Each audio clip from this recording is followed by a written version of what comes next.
Alô você, sou o professor Samir Base e você está aqui no Talking Business Videocast, o canal de comunicação dos cursos de Gestão e Negócios do Unicuritiba. E hoje eu tenho o prazer de conversar com uma das pessoas que foi uma das mais incentivadoras desse projeto, a professora Patrícia Pendolini. Bem, Patrícia? Oi, Samir, tudo bem? Vamos conversar um pouquinho sobre os nossos cursos, sobre a área de gestão e sobre esse projeto incrível que está sendo iniciado agora. Patrícia, obrigado por você ter aceitado aqui. Você foi uma das grandes incentivadoras desse projeto. Mas antes eu quero saber um pouquinho quem é a Patrícia. Então vamos lá. Os que já tiveram aula comigo sabem um pouquinho da Patrícia, né? Mas Patrícia Pendolini Oliveira, formada em Economia pela Universidade de São Paulo, mestrado em Administração pela Federal aqui do Paraná, né? Nascida em Analândia, quem foi meu aluno já ouviu muitas histórias de Analândia, lá no interior de São Paulo. Saí de lá para ir para São Paulo fazer faculdade, depois eu vim aqui para Curitiba, né? Onde comecei a dar aula aqui no Unicuritiba há 21 anos, quase 22 anos, em 2001, né? Então quase toda a carreira inteira de professora foi aqui no Unicuritiba, né? Primeiro dando aula de economia nos cursos, curso de administração, curso de contábeis, curso de relações internacionais, curso de direito, enfim, já passei por vários cursos aí como professora e aí agora recentemente, primeiro como coordenadora do curso de relações internacionais e agora, desde o ano passado, toda a área de gestão e negócios aqui na instituição. Você falou que é formada em economia pela USP. Isso. A gente ouve falar muito dessa mítica, né, que tem em cima da USP. Como que era lá?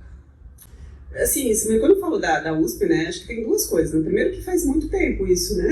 Mas é nessa época que ela era, assim, o grande expoente mesmo, quase né? 30 anos, assim, então eu imagino que tenha mudado muita coisa, Uhum. né, desde então.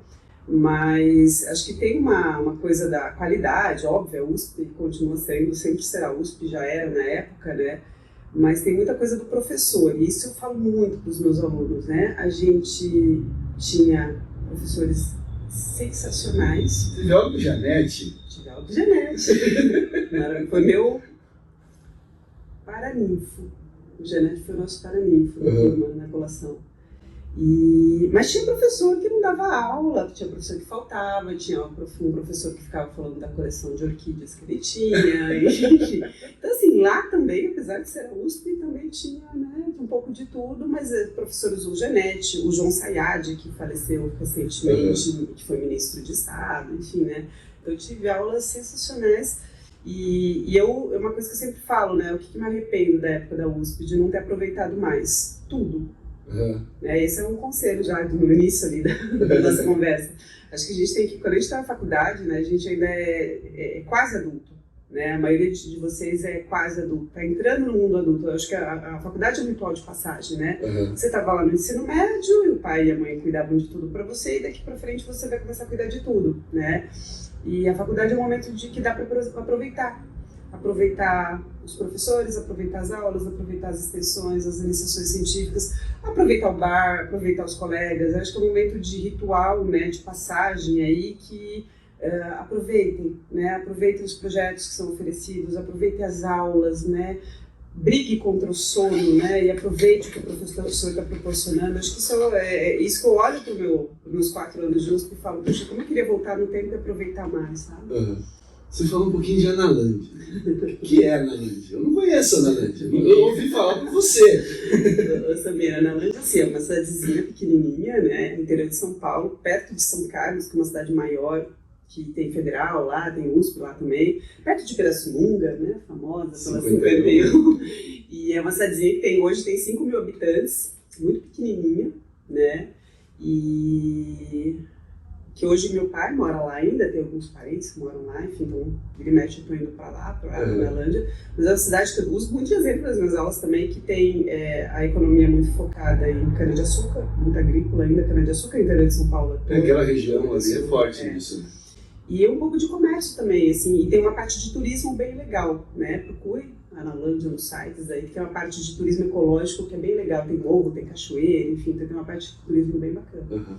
E o que te levou a fazer um curso de economia e por que na USP? Samir, assim, eu me lembro uma conversa que a gente teve, eu e meu irmão, né, a gente nunca foi rico, muito pelo contrário, né, eu, meu irmão e os meus pais, quando a gente estava indo para o ensino médio, assim, o que vocês querem da vida? Né, o pai e a mãe chamou a gente, de verdade, sem dinheiro nenhum, né, a gente quer alguma coisa da vida, né, não estamos aqui para brincar. E aí eles falaram, olha, então a gente vai botar vocês numa escola particular, que era em outra cidade, eu ia e voltava todos os dias, né, pegava ônibus, ia para Rio Claro, voltava, enfim. E então foram 3 anos ali de ensino médio muito difícil, colegial na época, não era nem ensino médio. Propedêutico. Não, na época. Eu pegava ônibus 6 horas da manhã. Assim, acordava às 5, ia, ficava lá, enfim. E aí, por que economia, né? Na verdade, assim, eu sempre gostei de matemática, sempre. Eu sei que essa frase soa estranho, né? Alguém falar que gosta de matemática, mas eu sempre adorei matemática. Mas eu gostava de humanas também, né? Eu sempre gostei de história, geografia, etc. Odiava biológicas, enfim. E daí, que curso que unia essas duas coisas, né? As humanas e as matemáticas. Aí eu fui afunilando. E aí cheguei na economia, e foi uma coisa bem louca, assim, eu escolhi para valer no dia na época a gente preenchia os formulários lá à mão, né, tinha um caderninho que você tinha de inscrição, né, e aí eu escolhi, o primeiro foi o da USP, né, escolhi economia, e daí eu fiz mais outros 3 vestibulares, nem pensei mais, eu falei, vou fazer tudo economia, que foi a Unicamp, a PUC lá de São Paulo e a Unesp, que também tem estadual lá em São Paulo, daí eu fui meio que na louca, assim, escolhi e foi. Vamos. Me arrependi no primeiro ano e depois foi tudo bem. O primeiro ano de economia é muito difícil, né? É a peneira mesmo. Quem passou por isso sabe. E porque, assim como todos os cursos, né, na verdade, quando você chega ali, você tem muita dúvida e você tem muitas disciplinas que a princípio você fala, mas isso não tem nada a ver com o que eu acho que eu vou trabalhar, né? Assim, isso, a gente passa por isso em todos os cursos.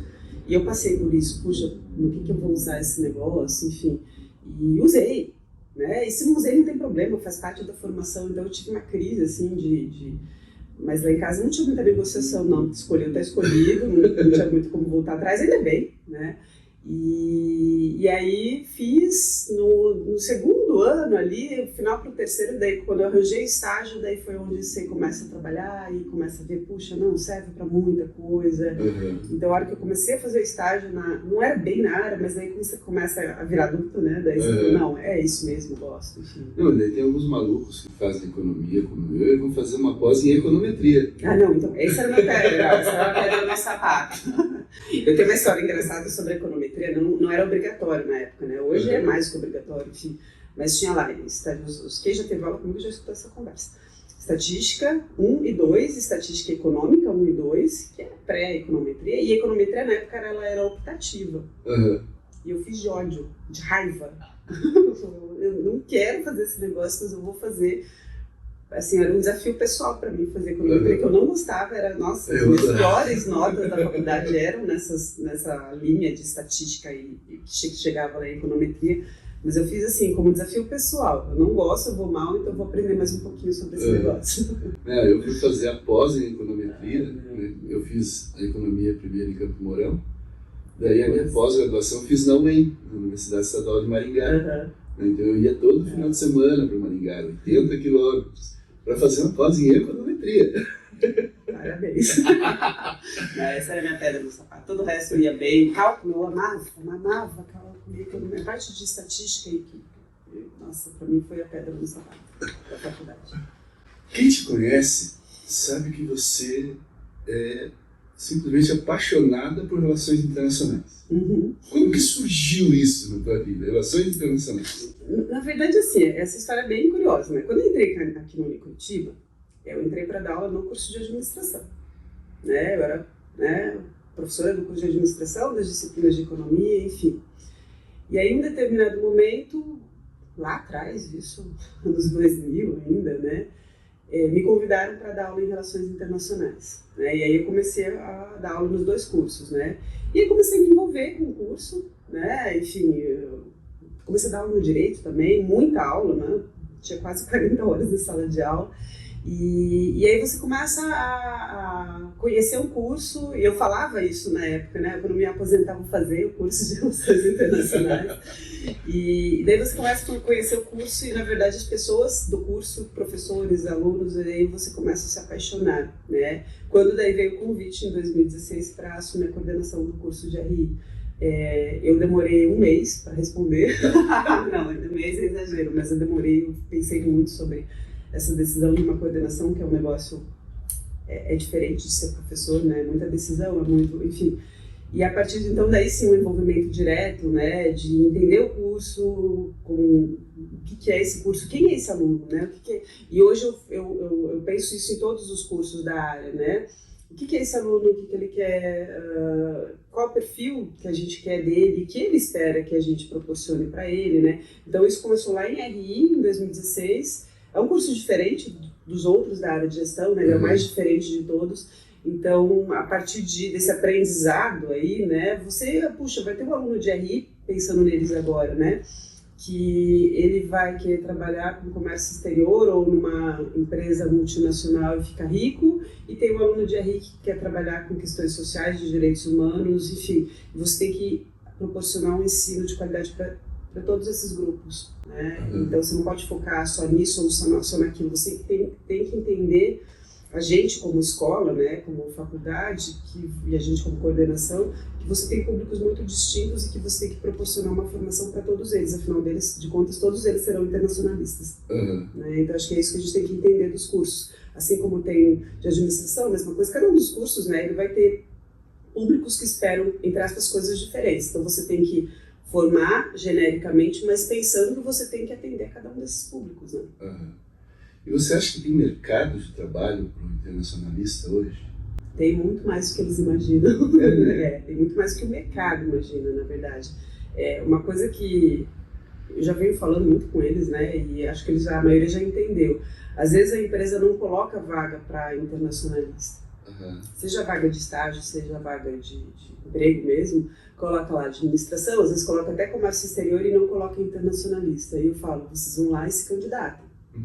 Porque é uma porta de entrada, e porque na verdade o internacionalista ele acaba desempenhando papéis que esses outros profissionais da área de gestão, eles desempenham só com uma visão muito mais estratégica. Então a gente tem hoje vagas, né, de empresas que a princípio era vaga de comércio exterior, e que eles contratam muito mais internacionalistas do que comércio exterior, né? Porque eles acabam tendo uma visão estratégica da coisa, de olhar para um determinado assunto e não focar só na questão técnica, né? Eles olham muito mais para a questão estratégica de uma determinada questão do que a questão técnica. E isso dá uma vantagem gigantesca para eles. Então a gente poderia dizer, leigo falando, né? A gente poderia dizer que a principal diferença entre o curso de comércio exterior e relações internacionais é isso? Ou é muito mais técnico, comércio exterior?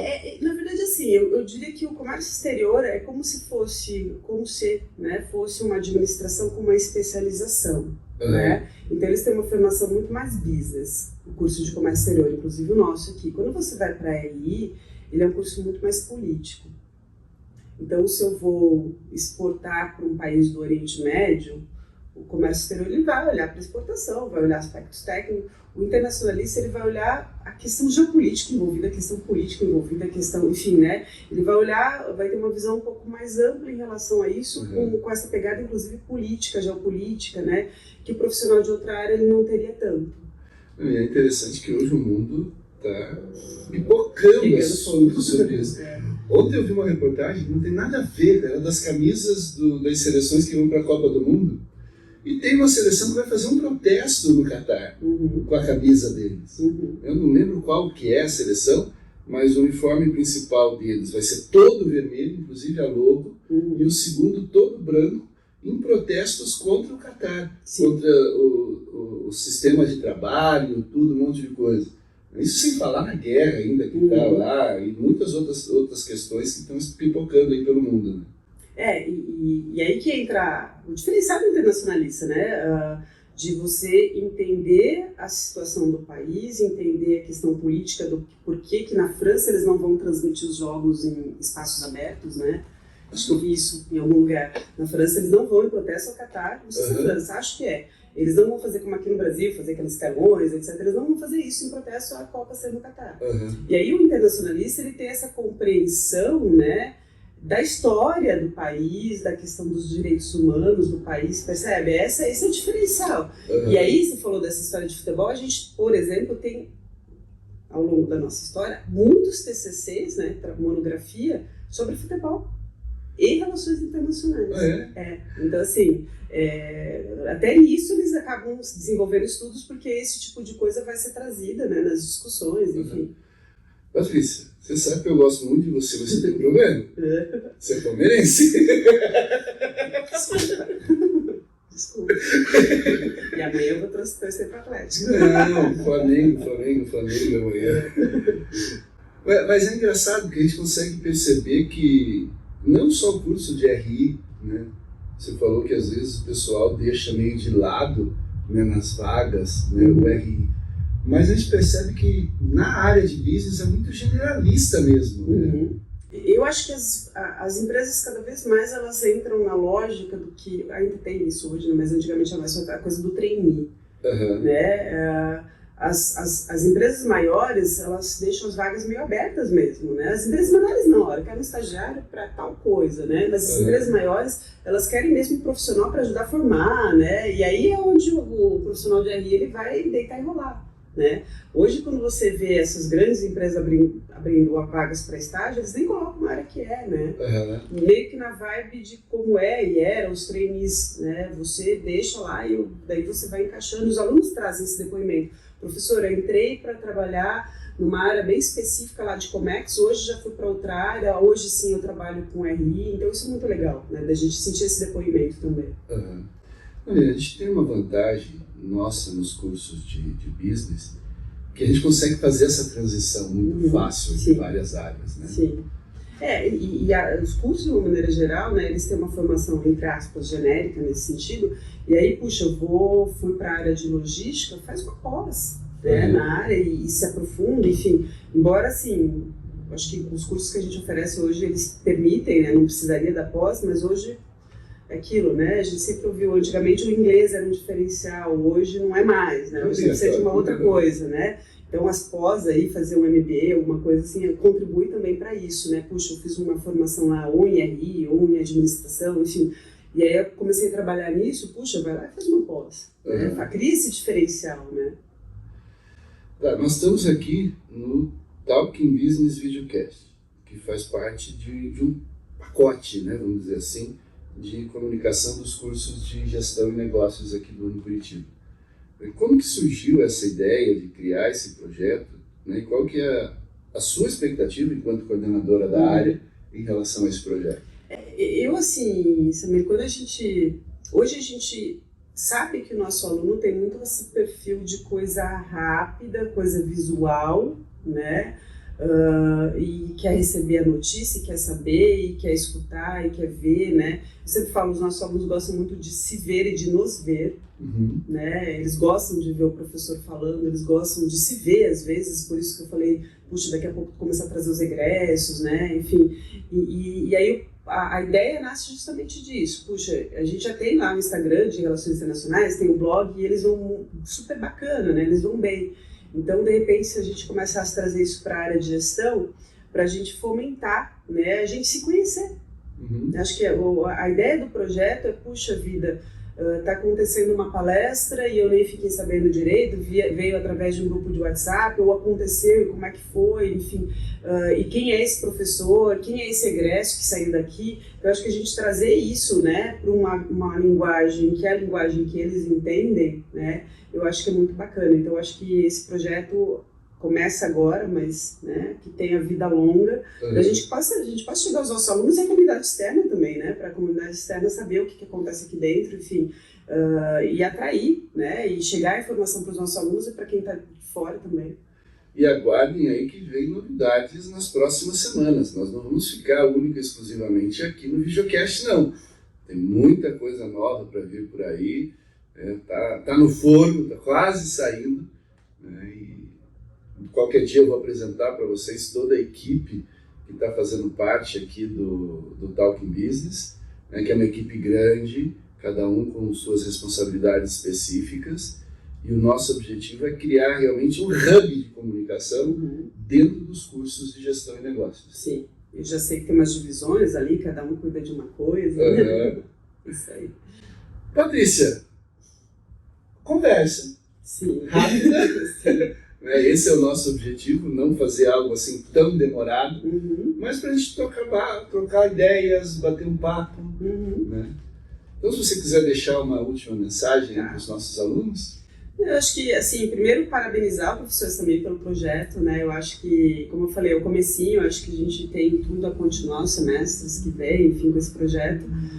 Agradecer os alunos que se engajaram nesse projeto, né? Que se inscreveram lá, e já fica o convite semestre que vem, né? Quando abrir as inscrições para o projeto. Pessoal, participem, né? Vagas limitadas. Vagas limitadas, e assim, participem, é um projeto que vocês vão ter contato com os professores, com temas relacionados a toda a área, enfim, né? E de novo, vou retomar aquele conselho lá do começo, né? Gente, faculdade não pode só sentar, vir para a sala de aula, sentar, dar uma dormidinha, acordar e anotar o que o professor deu de dica para a prova, né? Ensino não é isso. Ensino é muito mais do que isso, e a gente acredita na nossa proposta, né, de ensino, que vai além das portas da sala de aula, vai nos projetos de extensão, vai nos projetos como esse, né? Então, assim, não façam como a Patrícia, que 30 anos depois olha lá para... 30 não, um pouquinho menos, não vamos fazer as contas, mas olha para a faculdade e fala, puxa, como eu queria ter aproveitado mais, né? Aproveitem a gente, né, também que tem uma experiência aí, aproveitem, né, se engajem nos projetos. Mas já cumpri minhas horas, não tem problema. Pense que isso são coisas que vocês vão levar para a vida de vocês, né? Não é só as horas de extensão que vocês precisam, isso também, mas isso é só consequência, né? Pense que a faculdade, as UCs, as duais, a A3 que vocês fazem, os projetos de extensão, são todas coisas que vão complementar e muito, né, a formação de vocês. Né? De sair lá da aula de fundamentos, por exemplo, que alguns estão tendo comigo agora, não é só lá aprender oferta, demanda, etc. É trazer isso para a prática, como a gente está lá na A3, né? É se envolver num projeto de extensão, o pessoal de RI da cátedra, os outros, né? Não só RI, né? Mas enfim, se envolvam nos projetos de extensão, que vocês vão ver como a faculdade vai fazer muito mais sentido para vocês, né? A partir do momento que vocês têm um envolvimento maior aqui na faculdade. Obrigado, Patrícia. Eu que agradeço também. Pessoal, chegamos ao fim então do nosso segundo episódio. Muito obrigado para você que chegou até aqui.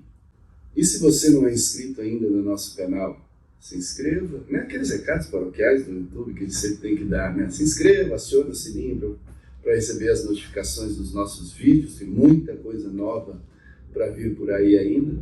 Compartilhe em todas as suas redes sociais e venha fazer parte do nosso time aqui do Talking Business em Curitiba.